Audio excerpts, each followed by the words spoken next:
मित्रों नमस्कार। अपने बीच भारतीय जनता पार्टी के राष्ट्रीय महामंत्री, पूर्व मंत्री माननीय विनोद तावरे जी आपको संबोधित करेंगे। बगल में पार्टी के राष्ट्रीय प्रवक्ता श्री प्रेम शुक्ला जी हैं और पार्टी के वरिष्ठ नेता मनिंदरजीत सिंह सिरसा जी हैं।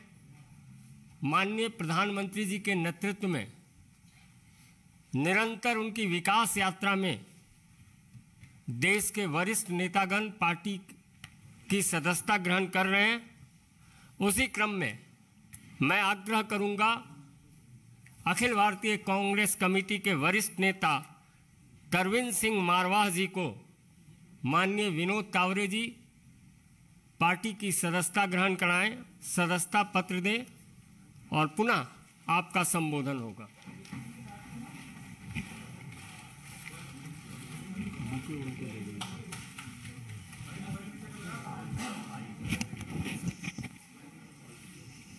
बुके आप दे दीजिए। हाँ। बीच में आई पहले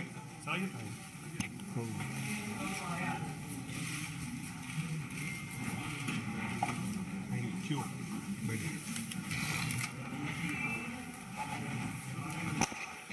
मेरा विनम्र निवेदन है माननीय विनोद तावरे जी से कि आपको संबोधित करें। नमस्कार। पार्टी कार्यालय से मैसेज जाने पर मुझे एक तो अच्छा लगा कि आप लोग मुझे हरियाणा का ज़्यादा मानते हैं। काफ़ी चर्चा हरियाणा को लेके आपने की, मतलब मैं हरियाणा के नाते रजिस्टर तो हो गया हूँ, इसका अपने आप में एक आनंद पक्का ले रहा हूँ। लेकिन जब मंत्री था तब हरियाणा का प्रभारी था, अभी महामंत्री हूँ, इसलिए हरियाणा के अलावा बाकी प्रदेश के भी कुछ न कुछ दायित्व पार्टी के आते हैं। और उसी दायित्व में आज तरविंदर सिंह मारवाह जी जो 3 बार दिल्ली से विधायक रहे हैं, पार्लियामेंट्री सेक्रेटरी भी रहे हैं, यूथ कांग्रेस के महासचिव रहे, दिल्ली प्रदेश कांग्रेस के वाइस प्रेसिडेंट रहे, मौजूदा दिल्ली सिख गुरुद्वारा प्रबंधक कमेटी के अभी मेंबर हैं, केंद्रीय गृह सेवक सभा के अध्यक्ष भी रह चुके हैं और 1998 से 2013 तक दिल्ली विधानसभा के सदस्य भी रहे।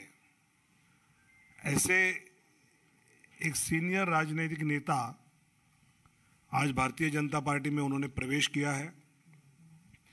मैं राष्ट्रीय अध्यक्ष जगत प्रकाश नड्डा जी की ओर से, दिल्ली के हमारे सभी कार्यकर्ताओं की ओर से तरविंदर जी का बहुत बहुत पार्टी में स्वागत करता हूं और उनकी क्षमता के अनुसार पार्टी तो उनको दायित्व देगी ही, लेकिन पार्टी में वो जिस विचार से आए हैं, मुझे लगता है कि आम व्यक्ति की सेवा करने के लिए पार्टी को उन लोगों तक पहुंचाने में तरविंदर जी कामयाब रहेंगे, पार्टी को मजबूत करेंगे और पार्टी के द्वारा जनता के लिए जो करना आदरणीय प्रधानमंत्री मोदी जी को अपेक्षित है वो करने में वो कामयाब रहेंगे। यही मैं उनको शुभकामनाएं देता हूं और तरविंदर जी को अनुरोध करता हूं कि वो अपना मनोगत व्यक्त करें। सबसे पहले तो मैं प्रधानमंत्री जी नरेंद्र मोदी जी का, नड्डा साहब जो हमारे राष्ट्रीय अध्यक्ष हैं और अमित शाह जी का और साथ ही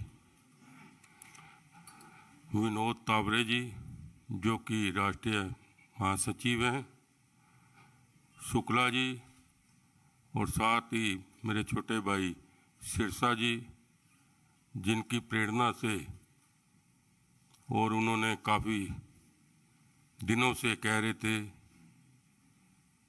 तो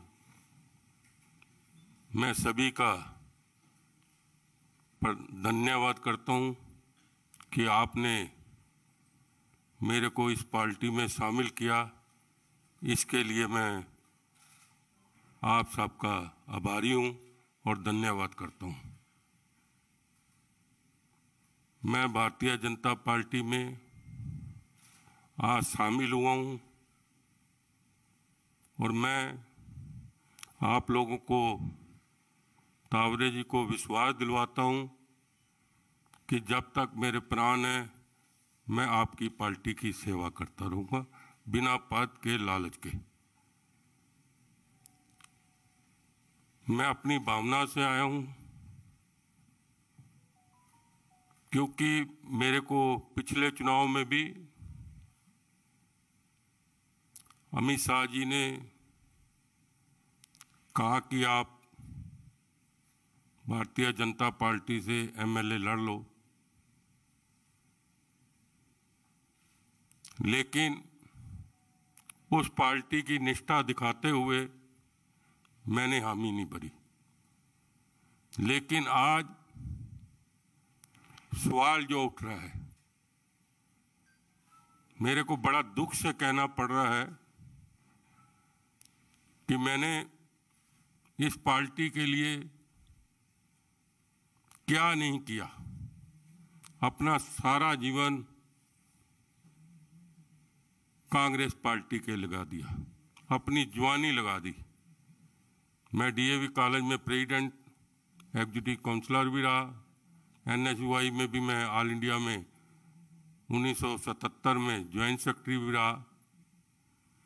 लेकिन इस पार्टी में बड़ा दुख होके मेरे को कांग्रेस पार्टी छोड़नी पड़ रही है, क्योंकि इस पार्टी में आज कदर नहीं है।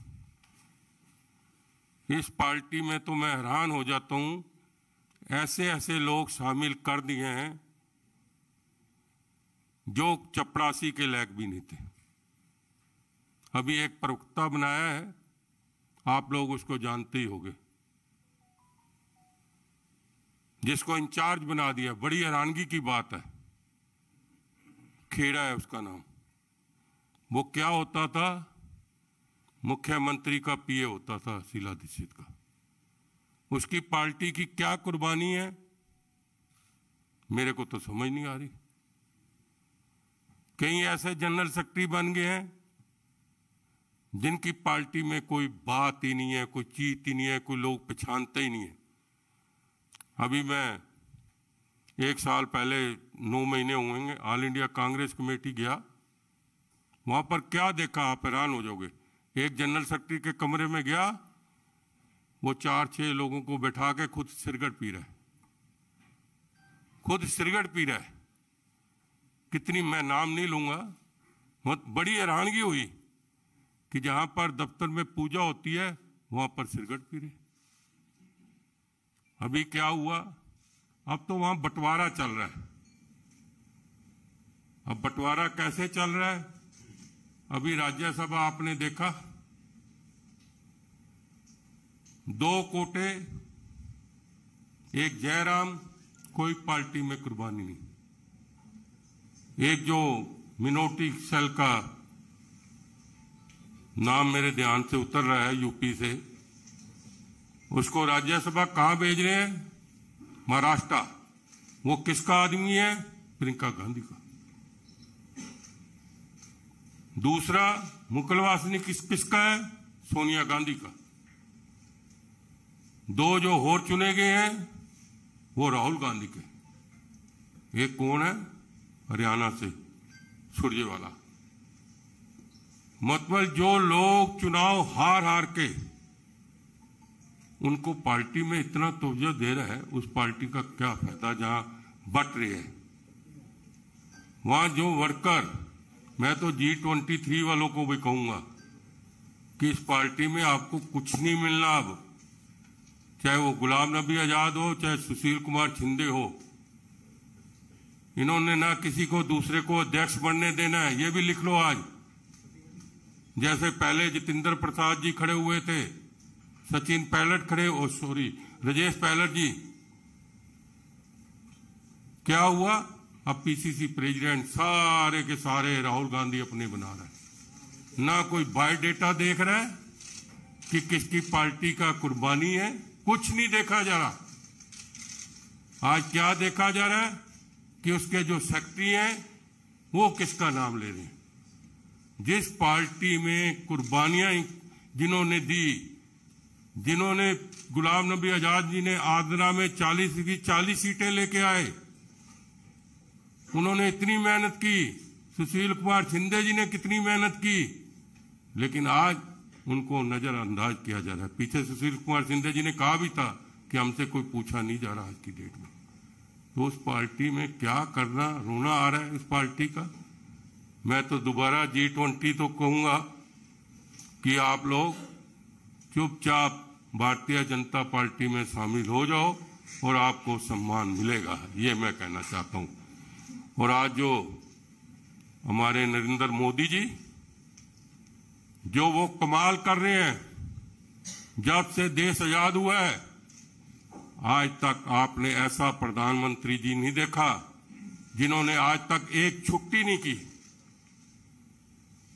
परसों एक महिला को वहां पर गए 90 साल के, उनके पैर छुए। कितनी बड़ी बात है, एक प्रधानमंत्री आशीर्वाद ले रहा है और छोटी सी छोटी बात का ध्यान रख रहे हैं। और विकास की तो आप रफ्तार ही बन गई। आप देखो यूपी में कितना विकास, हरियाणा में कितना विकास। मुझे तो जाने का मौका मिलता है, क्यों उत्तराखंड में दोबारा आ गए, कहां गए वो सारे सर्वे। मैंने पहले दिन ही कह दिया था। आपको वहां की भी एक कहावत सुना देता हूं। हम वहां पर उत्तराखंड में तराई में, पिछले बार भी मैं इंचार्ज था, इस बार भी मैं वहीं पर था, देहरादून तराई के एरिया में। हमारा राजा आता है, हेलीकॉप्टर उतरता है, कम से कम नहीं तो वहां ex minister, member parliament, MLA सब वहां लाइन लगाकर खड़े हैं। 2-2 घंटे हो गए।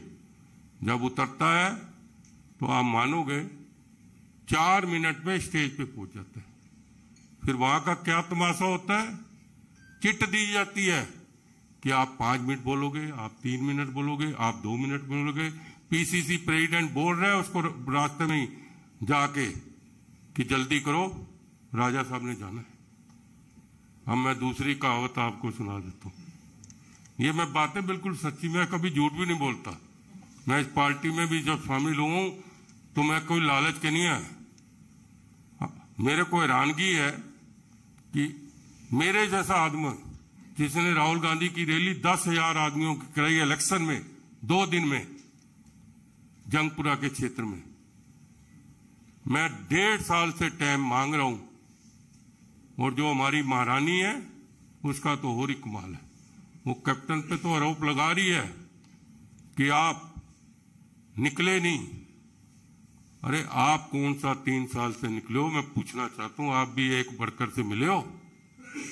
एक वर्कर से नहीं मिले। 3 साल हो गए। मांगो टाइम, तबीयत खराब है या इसका नाम क्या मना कर दिया जाता है। अरे वो पार्टी क्या है। मैं तो अमित शाह जी का धन्यवाद करता हूं। मैंने परसों सुबह फोन किया, लिखवाया कि मैं आपसे मिलना चाहता हूं। उन्होंने सिरसा जी को कहा कि तरविंदर मारवा जी को लेके आओ। और कल रात आप मानोगे जैसे परिवार के सदस्य से, मैं तो नया नया जुड़ा हूं, ऐसे आधा घंटा बैठ के बातचीत करते रहे। वो भी कांग्रेस थी कि सुबह दरबार लगते थे, आज वो कांग्रेस है किसी का पता ही नहीं है क्या करने वाले हो। शाम को पता लगता है 4 सेक्रेटरी बना दिए, उससे अगले दिन पता लगता है जनरल सेक्रेटरी बना दिए। अभी अभी ताजी बात है, एक दिन अखबारों में आता है जय राम को प्रवक्ता बना दिया, 2 दिन के बाद अखबार में आता है कि पवन खेरा को बना दिया। मतलब ये कहां का है। अब मैं एक और बात आपको बड़ी बताना चाहता हूं।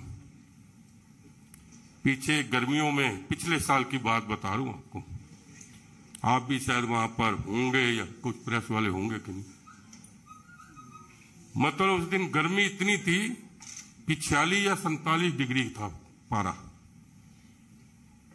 मेरे को अध्यक्ष का फोन आया, चौधरी का, ये उस टाइम अध्यक्ष ताजा ताजा बना था।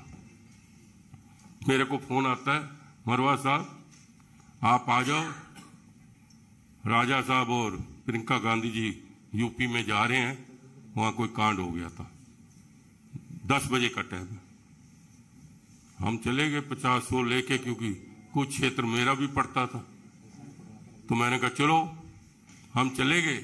आप मानोगे, बिना पानी के 4 घंटे हो गए हम लगातार वहां पर, कम से कम नहीं 1000 कार्यकर्ता था, और वहां ना कोई पानी की व्यवस्था थी, कुछ नहीं था, और गर्मी 46 डिग्री थी। ये पिछले साल की बात बता रहा हूं। वो ये जो पुल है, जो नया जो निकलता है, ये DND वाला पुल, जो यहां से जाना था, बड़ी हैरानगी हुई उस दिन। तो मेरे को रोना आ गया कि किस पार्टी में हम। गाड़ियां आई 8-10, हॉर्न मारती आई, राजा साहब खून पे लगा हुआ है, वर्कर चिल्ला रहे हैं, और पुलिस वाले मतलब की सायरन मार के गाड़ियां निकल गई। किसी को ये नहीं कहा कि बाय बाय कर दो, फोन पे लगे। अरे मैंने कहा हम 4 घंटे हो गए, हमारे जैसे पागल आदमी यहाँ पर खड़े हैं, और बड़ी हैरानगी की बात है, कोई ये छोटी मोटी बात नहीं है। मैं कह रहा हूं मेरे को इतने चक्कर आ गए, फिर मैं एयर कंडीशन गाड़ी में जाकर बैठा तो अपनी मतलब की, हम मानोगे ऐसा राजा, मतलब किसी का पता ही नहीं। अरे एक बार शीशा खोल के बाय बाय तो कर दे, उसमें तो पैसे नहीं लगते